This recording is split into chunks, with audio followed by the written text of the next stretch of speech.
Hi, everybody. David Noor. I want to welcome you back to another episode of our Intelligent Growth live stream. We're live on LinkedIn, Facebook, YouTube, Twitter, and the Noor Group channels. And if you followed or if you're watching the previous sessions or listened to the previous podcasts, you know that I usually do these with my partner, Jen Cords. She is, fortunately for her, traveling through Italy with Elaine, our director of operations on motorcycles this week. So wish her a safe and enjoyable journey, and she'll be back next week to join me for the next episode. So this session is really focused on something that we've all heard a great deal about, which is this idea of the power and promise of AI, generative AI in sales and marketing. You would have to live in a cave not to have heard about or hopefully immerse yourself in technologies like ChatGPT, as well as a plethora of others that obviously we'll talk about. And although ChatGPT is getting much of the sizzle and awareness, there is, we believe, and I'll show you with great research and background that we found, enormous amount of potential in sales and marketing. As a matter of fact, much of the research shows that it's the biggest sector that can immediately benefit from what these technologies are capable of. So again, would encourage you, I'm going to share a presentation deck, would encourage you to join us in our private online community called the Noor Forum, noorgroup.com/forum. For a copy of the presentation, I'm there, Jen's there on a regular basis, and we share unique ideas, perspectives, resources, events. So hope you'll continue the conversation and come join us in the Noor Forum for a copy of the presentation, more on the research, more on this topic. So just to, again, quick summary, our passion, our focus really is around this idea of intelligent and profitable growth.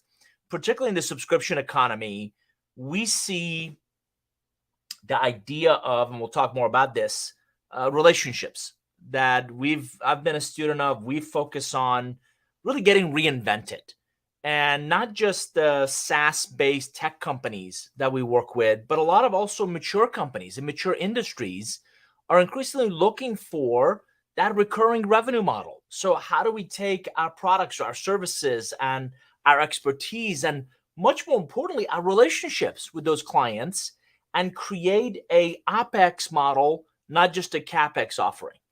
And in that OpEx model, you have to continue to earn the right to call that relationship a customer.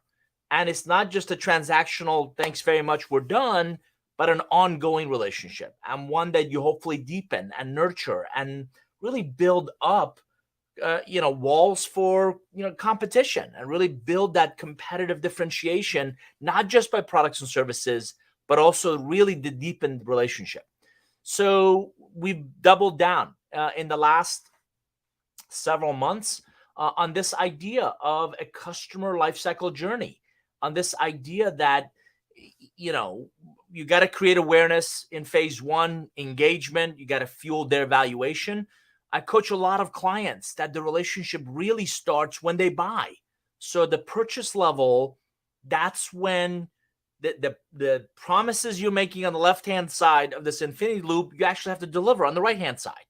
And that's where customer success, often a redheaded stepchild or forgotten after the fact, gets just that, forgotten. And we see companies that have a very high churn rate of those customers because misalignment of what in fact their ideal, not just customer profile, but personas, but ideal relationships are buying on the left-hand side. And then after the sale, whoa, that's not kind of what I envisioned we would be buying. So adoption and material impact in their business, only when you create that have you earned the right for them to become not just satisfied and potentially advocates, but evangelists. I'm writing a LinkedIn post and a Forbes article on relationships go bad with misaligned expectations. And listen, I've been a student of business relationships for 20 plus years. Recently gave a good, seemingly sharp young entrepreneur a chance to kind of earn our business, and from the from the get go, just misalign expectations. Either they're not listening, or they just put you in the cog and they try to automate the process and just not recalibrating. You're not listening to the expectations. You keep that up, and you should have no expectations of that business ever continuing, much less flourishing. And that chase for more, right? I want more customers, and we want more volume, and we want to do more. It's dangerous because you're neglecting the existing relationships, and you have a much better chance of building a deeper, more meaningful relationship with those that have invested in you. And what we're really excited about is we've embarked on a partnership with a company called Versalytics, and we're actually building a scorecard around this customer lifecycle journey. So imagine a set of metrics, and I'll show you more about this in a second, that can help you really think about it. We've got a global research study going on right now about the strengths. Where do you perceive as an organization to be particularly strong around this lifecycle journey, and where are some of the challenges? And what's fascinating is you ask a handful of executives in the company, you get very different answers based on kind of their purview, based on their view of the playing field. So really excited to share more about this scorecard, more about this work shortly. So again, big fan of the PwC Global CEO Survey, where they annually ask CEOs their biggest challenges, opportunities, and we continue to see threats to the top line. And that's why this topic, that's why this live stream and podcast, we believe in not just growth at any cost, but intelligent and profitable growth. And CEOs believe threats to their top line to be top of mind. All of our research points to relationships as a strategic enabler of that enterprise growth. And ton of research. McKinsey talked about experience-led growth as a new approach, new way of creating value.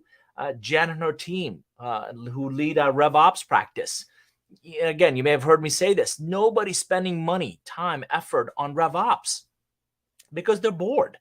They genuinely want to deepen, better understand, and we'll talk more about that, better understand and deepen the relationships with both existing customers, but also prospective ones. So if you think about that idea of intelligent and profitable growth, we believe three areas, three paths are critical in that value creation. One is obviously a natural one, expansion. I don't know of an organization that can cut its way to growth. So whether you're launching or you're VC or private equity backed, or we don't know when the IPO market is going to come back. None of us have a crystal ball. So what's that path to exit? If you're further down the road, we believe really understanding, really developing your maturity on that growth journey. Why do we win? How do we win? What are the key attributes, critical needs, and alignment between the way our ideal relationships buy and the way we sell really creates a path to not just pandemic growth, which a lot of organizations benefited from, but we believe a more sustainable, more long-term growth. And we've proven that. Increasingly, in integration, optimization. So this is more the organic growth. This is more cross-business unit. There's a lot of M&A opportunities. We're involved in several roll-up opportunities. Every one of those, really understanding where the growth comes from, where should the growth comes from, and what are the key nuances or attributes of those growth opportunities. This is an area where we also help create a lot of value. Last but not least is really transformation. If you're iterating, if you're trying to innovate, if you're trying to disrupt your current business model, your go-to-market strategy, again, an intelligent and profitable growth lens, and that recipe becomes invaluable. So switching to really focus of today's episode, this idea of AI and ML in marketing. First and foremost, McKinsey, again, in their most recent McKinsey quarterly shared pretty interesting data that it is a massive sector opportunity. It is driven by really successful, often e-commerce retailers like Amazon, like Alibaba. McKinsey's research showed that 81% of the global market players admit that machine learning capabilities are essential when it comes to delivering personalized experiences. And if you look at this chart, you can see, in across various sectors, 19 to be exact, that their research really focused on. Marketing and sales is by far the biggest, followed by supply chain and manufacturing. Then you've got, all different kinds of operations, service operations, risk, how do we effectively mitigate risk, finance, IT, you see that, product development, HR, and then last but not least, HR and corporate finance. But these are sectors where machine learning use cases are demonstrating enormous value. And if you think about key areas, such as customer lifetime value, the recommendation engine, there's some really interesting areas that even within marketing, if you're going to double click and drill down, we think the use cases in this area, and again, you can see some examples here from targeting and personalization.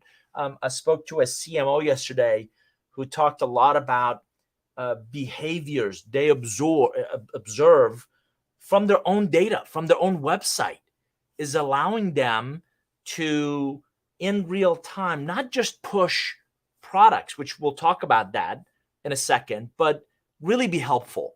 So if I'm searching, examples of, let's say they're in financial services, top things to do to best showcase my home for sale.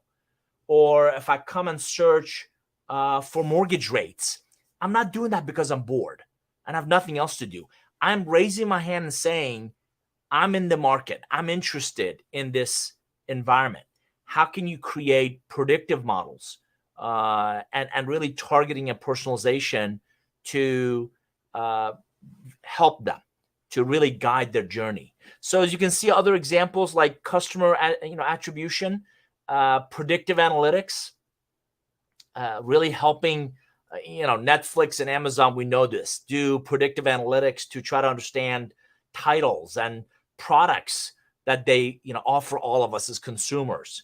And what's really important is it really drives the greatest ROI, because in real time, without the creepiness of Big Brother watching, it really presents something you might very well be interested in. You can see, obviously, marketing mix, automation and modeling. You can see recommendation engines. You can see the customer lifetime value that I mentioned earlier, and that customer churn prediction.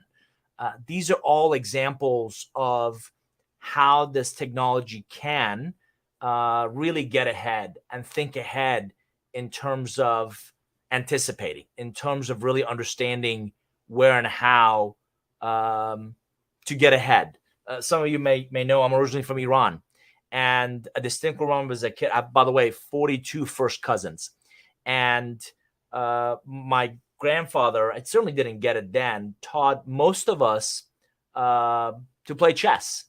And again, as a youngster, you don't understand why. But what he was trying to drill into us is how to think ahead, how to really anticipate, how to think 2-3 steps ahead.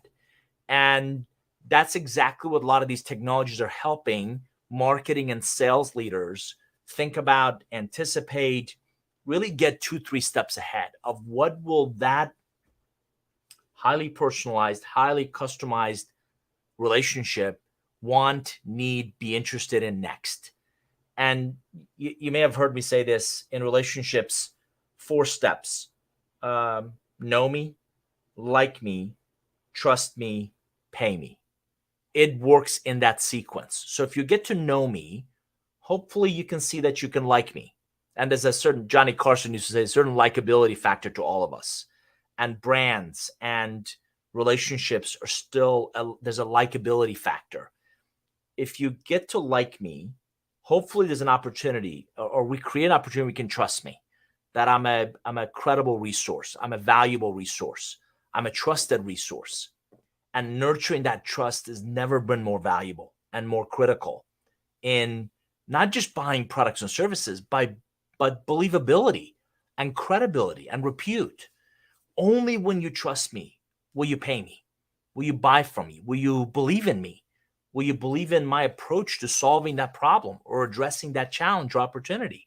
So, anytime organizations can anticipate, can really ask great questions, or really understand intent, behavioral intent, it really helps you, again, not just in a transactional way, tee up the next product, but really help guide their journey. And that's a big, big part of the conversation. So if you think about if that's a sales and marketing thriving sector, here's just some use cases or examples. The specific use cases really fall in that we found four really interesting areas. And I think this highlights it. They're on the left-hand side if you're watching us or watching the session. So from visual content to audio generation to text generation and code generation, you can see the opportunities. You can see what's really possible. And what, again, organizations, and this is in some Jetsons in the future, they're doing this. So creative writing, conversational agents, translation, obviously marketing and advertising, products, ad copy, content for social media, code completion, code generation, test case generation, automation, automating bug fixes. So these are all examples. Music composing. Our creative director, Lynn Wilson, showed me Midjourney, and I loved one of his posts. Imagine if DeWalt or Gucci created toasters, and the images he showed me were fascinating, and it was all AI generated. So fantastic opportunities around. His was, imagine what product development could mock up quickly. Imagine what the stories you could tell with again, there's an old adage that Hollywood pitches new movies as Forrest Gump meets Rambo. I know Forrest Gump and I know Rambo, so the intersection of that could be really interesting as an example. Same thing. Generative AI can create opportunities for individuals and teams to think and really imagine, and potentially even test ideas before they roll them out to a broader audience. So these are just some examples of what we're seeing and examples that we found. And again, links in the slides, in the presentation, to additional research that highlights some of these capabilities and functionalities. So I got to tell you, I'm a collector of great stories, and I found this image. Hey, ChatGPT, finish this building, and the intent of it was to really highlight, as you can see, really highlight that construction skills are, you can see, irreplaceable, because obviously it's a silly example, but ChatGPT can't do that. So what we're seeing is an absolute evolution of knowledge workers enabling the tech.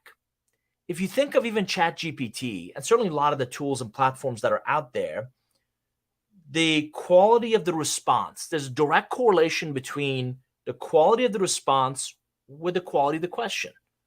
You want better responses, ask better questions. And that taps into our creativity, that taps into our critical thinking, that taps into our situational awareness, that taps into our own knowledge base. And what we're really excited about is, if you think about what these technologies are capable of, look at this: deliver better targeting, identify better qualified users or audiences, enable full optimization of the media buy, enable delivery of much more relevant advertising, drive innovation and innovative ideas, and certainly conversations, drive more profitable acquisitions from marketing spend. Got a lot of clients who are spending a great deal. To what end? And what's the quality of that spend? We've done several episodes on the financial impact of RevOps on the business. And I would encourage go back and listen to or watch previous episodes of this weekly live stream. So we believe generative AI can enable intelligent, thoughtful marketing and sales motions. And the tech stack, which I'll talk about in a second, is one component. It's as much about the processes and capabilities of the team as it is the tech stack. Make no mistake about it, tech stack is going to be critical, but automating a broken process isn't going to get you the outcome, the results that you're after, impact certainly that you're after. So we're big fans of generative AI as an enabler of knowledge workers. That's why doubling down on your team, yourself as a CMO, I'm coaching a lot of CMOs of how are you learning? How are you growing? How are you CROs, especially old school CROs who started selling years ago and have come up through the ranks, RevOps. And I'm putting myself in some of that categories. RevOps wasn't a thing when I was selling. We'd get these call sheets and dial for dollars. And you're lucky at, when you get somebody on the phone and you didn't have the intelligence that we do now, or certainly the whole plethora of the tools to really help you remove friction and make that relationship as seamless as possible. So we're really excited about some of these technologies. And again, I'll share some with you in a second. So talking about tech stack, it really is the generative AI tech stack, and Generative team really specialize in this, are really powerful if you think about it this way, starting with an infrastructure layer and really building out a really smart, really an intelligent approach to this. And again, I'll give you some examples in a second. But beyond that infrastructure layer, if you think about the next one, the model layer, you've got the generative AI models, you've got specific AI models, you've got hyper local AI models, and then the top part of this is the application layer.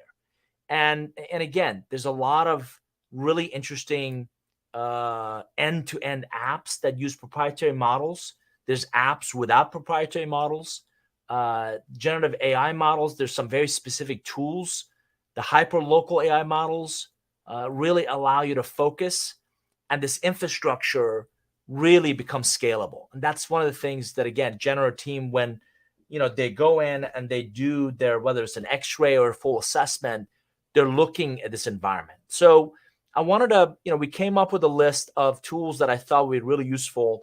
And again, this is certainly not a comprehensive list, but for example, in the machine learning or AI framework, you can see TensorFlow and PyTorch and Keras, programming languages. Python is obviously, we see a lot of that. Data processing, you've got several, OpenCV, Pandas. Visualization, we're seeing Seaborn is an interesting one.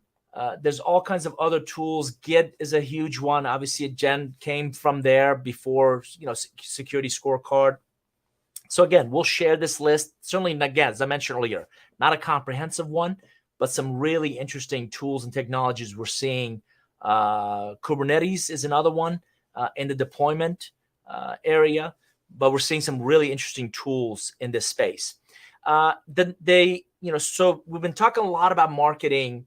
The next area I want to talk about is really generative AI in sales. And on the right-hand side, you see, I don't ever want to take my eye off of the outcome. Don't let, and you may have heard me talk about this years ago. One of my kids wanted a bright pair of soccer shoes. Bright green, bright neon, like a highlighter for soccer shoes. And we had this conversation about, let your playing do the talking for you, not necessarily the bright, obnoxious, the equipment or the attire or whatnot. So similarly, I try to bring that same mindset to whatever tools and technologies we use. Don't lose sight of the outcome. So if we talk about AI-powered CRM systems, the intent is to increase sales and reduce time and cycles and investments to those sales while you improve customer satisfaction, while you improve the team's satisfaction, and you remove friction from both of those stakeholders getting their job done. So don't lose sight of the outcome with the sexiness, the jazziness of the tools and the technologies and the tech stack.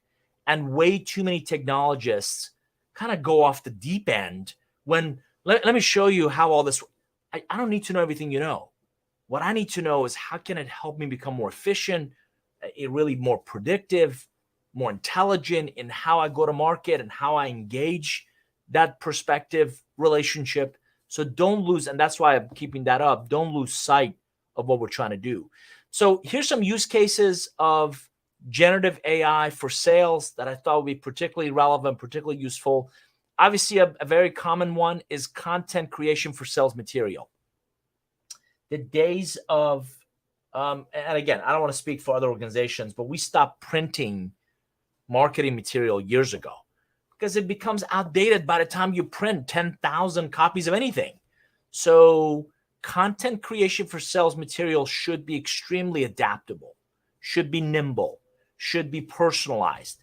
Do not, that's one of my love-hate relationships with automation. Fastest way, I believe, to ruin a relationship is to put somebody in a sequence and pretend it's a George Foreman grill of set it and forget it. You may disagree, but I can smell automation that this is not personalized. This is somebody writing clever copy and mass sending it out from miles away. And I recently parted ways with, again, a small firm that tried to do that with, again, senior executives. And despite multiple coaching sessions, that didn't resonate, that you cannot mass anything if you deeply believe in that relationship. So content creation for sales material, we believe, can help you really customize, really personalize that outreach. Second one is obviously CRM systems integration. Enormous amount of opportunities for really integrating, really creating and leveraging wealth of information from customer interaction to support tickets, social media comments, email communication, natural language processing, into really analyzing unstructured data to uncover trends. That's what that CRM increasingly should do. We're going to talk about sentiment analysis in a second, but there's a lot of dependency on what we call lagging indicators. So KPIs are lagging indicators. What I did yesterday and a week ago and 6 months ago should be a data point. But just like driving, you're not driving by looking in the rearview mirror. You drive by looking through the windshield. So you ideally want to combine the lagging indicators with some leading drivers, sentiment, social.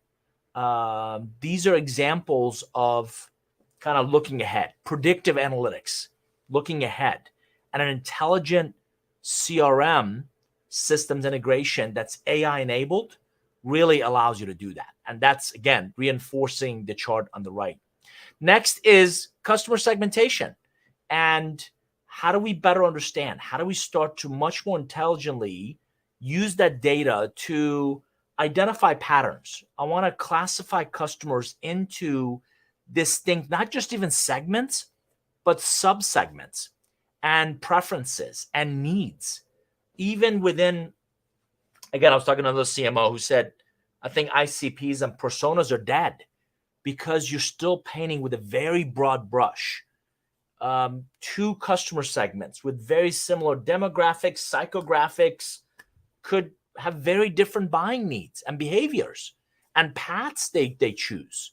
So it's not just 1 or 5 or 10 iterations, but hundreds of different iterations of the paths they could take in what they buy, how they choose to move to the next step or not.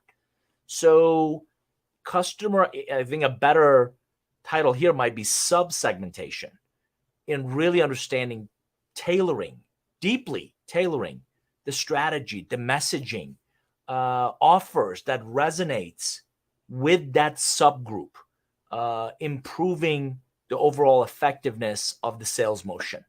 That's why that's where we believe generative AI can really help subsegment the customer base. Moving on to the next one is I'm a big fan of, we are lookalikes. So imagine lead generation, identifying leads by analyzing the existing customer data, online behaviors, again, social media activity. People don't typically like and comment on or click on things because, again, they're bored. They find it interesting. They find it valuable. They find it useful to their relationships when they share something. So how do we use that data to never use, but really leverage, pinpoint, lookalike prospective customers, prospective relationships that are going to be very interested in our products, in our solutions, in our services, in our ability to solve problems or help them make better decisions. Those are the lead generation techniques that we believe AI can really fine tune the aperture on. I mentioned this earlier. Automation. I got a love-hate relationship with them. But when you personalize sales emails, the messaging template, I believe, can still and should be looked at by a human being based on your due diligence, based on what you know and what you've done, homework you've done about that individual. But certainly AI and generative AI should be able to create a first draft or a template that's very relevant, that resonates, that ideally improves the open rate, improves the response rate, if not the conversion. So if you think about, I always try to do this, we all get a whole bunch of emails. What do I pay attention to? What do I take the time to read versus just delete or unsubscribe or put in spam? What do I most importantly act on? And it's typically not those that pontificate. It's those that are hard hitting and they're provocative and they're to the point and they kind of pull at that string. Oh my God, you're gonna chuckle. I often think about it as when you go to church and the pastor says something and your significant other is nudging you, like, he's talking to you, right? The exact same thing in those personalized emails that they've done their due diligence. They speak to you about something you particularly care about something that is really top of mind. That's what we tend to read. That's what we tend to act on.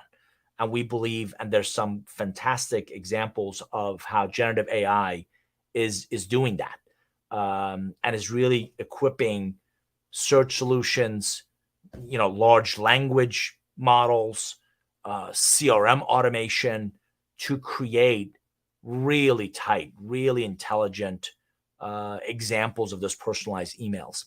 As I mentioned earlier with the CMO conversation that I had, product recommendations. It could also be service recommendations, right? So based on your purchase history, based on your browsing behavior, based on your stated preferences. This CMO made a comment that it's amazing how much internal data exists in so many organizations that's just untapped. And it's an example of their data maturity as an organization where they can really use generative AI algorithms and a wealth of existing data to generate personalized, highly personalized product recommendations, and really help that existing customer who hopefully knows you, likes you, trusts you, buy more of from you and more of your products and services. And you think about it, you're deepening that relationship when you intelligently go to existing customers and say, listen, we noticed, or you expressed an interest in this. Would you also be potentially interested in these other product services you may not be aware of? If you listen to what I just said, you're not shoving anything in anybody's face. You really are helping them enrich their business, improve their business environment through an intelligent approach to it. Next one is obviously sales analytics. We're big fans of this, and our partnership with Versalytics is really driven to create sales cultures where we don't just rely on intuition or gut feel. Yeah, I know you've been selling as long as you and Jesus were making sales calls together. I get it, but data-driven decision making in a sales, marketing, customer success environment is invaluable. So, as I mentioned earlier, insights that allow you to optimize your sales strategy, your sales motions, insights that are combination of patterns, some of the KPIs, the lagging indicators we talked about, as well as predicting future sales performance. I had a conversation with the CRO recently that I said, and we were talking about, are you measuring the right things? And is the teams doing the right things? And if so, I've always believed the numbers will come. But if we're not getting out of, beyond Zoom, and we're not getting out back in front of our relationships, and we're not going to see them, and we're not shaking hands and meeting increasingly the buying committee, not just the influencers and the decision makers, you should have no expectations of closing that business this or any quarter. So how do we get ahead of this data with actionable recommendations to really improve sales outcomes? And that's where the sales analytics become invaluable. Number 8, in just use cases or for generative AI, sales training. This is an interesting one where what we particularly like in examples we've seen is the same personalization idea for prospective customers, existing customers, applied to the internal team. So how do I create customized training material? And this is the same coaching for sales enablement leaders. You got to get creative with simulations and role play scenarios that address the really unique challenges and requirements of each sales team in the sales process. And organizations that try to do one size fits all are going to miss the nuances that sales team has. So we really like the idea of a tailored learning experience, an AI-driven sales training that really helps the reps fine-tune the aperture of their skills, their product knowledge, their ability to address the objections, better performance, and higher, if you think about it, success rate in that process. Did I have the right answers? Did I ask the right questions? Did I really help them move along this continuum in what they need to buy from us? So that's the sales automation, sales training that I just mentioned. And then certainly last but not least is this really idea of the sentiment analysis. We talked about this earlier. Customer feedback, reviews, social media comments should ideally be used to gauge sentiment. How does someone feel about you? And uncover potential issues and opportunities. And by the way, this is as relevant inside the organization as it is external. I saw, this is a couple of years ago, it was a IBM demo that with a high degree of confidence could identify employees who are likely to leave. Imagine in a still a challenging talent environment, if you had predictive or sentiment analysis on an unhappy or mentally checked out employee, and could you get ahead of that earlier? Because once they leave, it's too little too late. Same idea. Can you start anticipating customers who are less likely to renew well before that renewal date? One of my biggest aggravation, and this is with tech SaaS companies as it is with my insurance company. I've been with the same motorcycle insurance company for, I want to say 12 to 15 years. My renewal's coming up in about a week or so, and I'm canceling. And they couldn't be more clueless.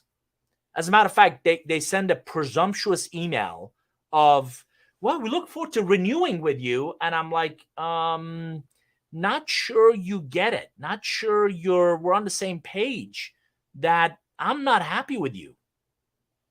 Your service has fallen off. Your pricing is no longer competitive. And I've been a really loyal customer for a long time, and you've kind of taken me for granted.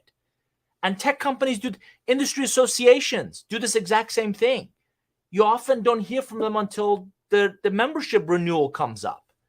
And you have no idea how I feel about your brand, about your value add or perceived value, not just add, received. So sentiment analysis should absolutely give you that foresight, should give you that line of sight into what data do we have, how do we better understand how they feel about us, what are we doing to get ahead of that. And again, another quick analogy I've used is I don't know if you travel or if you're back to traveling extensively or not, but certainly I've seen this at the Atlanta airport, and I've seen the other airports as well. When you come out of the restroom, or maybe out of TSA, there's that smiley face chart, like how was your experience? And I try to give input where I can, and I'm always wondering, is anybody watching those things? Because if several people say unhappy bathroom was not clean, or TSA wasn't as efficient or professional, or they seem indifferent, does anybody look at that data and do anything about it in real time? Not 6 months later. That doesn't help. In real time. Another one of my favorite examples. I've got a brother who's been with with Marriott for 30 plus years, and Brian always says, if the check-in goes well, we'll almost forgive any other issue, a lot of other issues that we may come across. Conversely, if the check-in doesn't go well, we'll find other things to complain about, right? So I've always thought it's an enormously missed opportunity for anybody in hospitality, particularly hotels. When we check out, what do they say? If I've even stopped going to the front desk. I just drop the key off and leave. But if you do go to the front desk, what do they ask you? Checking out? No, I didn't have anything else to do, so I thought I'd stay in line. Can you imagine them asking, what's the one thing we could have done to improve your experience with us? What's one thing we could have done to elevate your experience with us?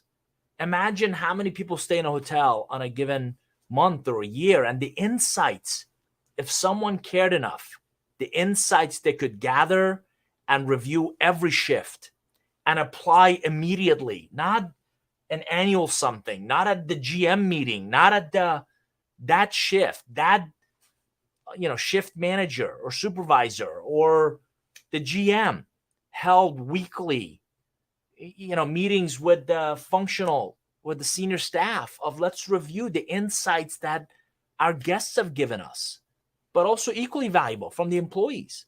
So those are just examples of sentiment analysis, much more in real time, that we believe could be enormously valuable in any environment, but particularly elevated through generative AI for sales.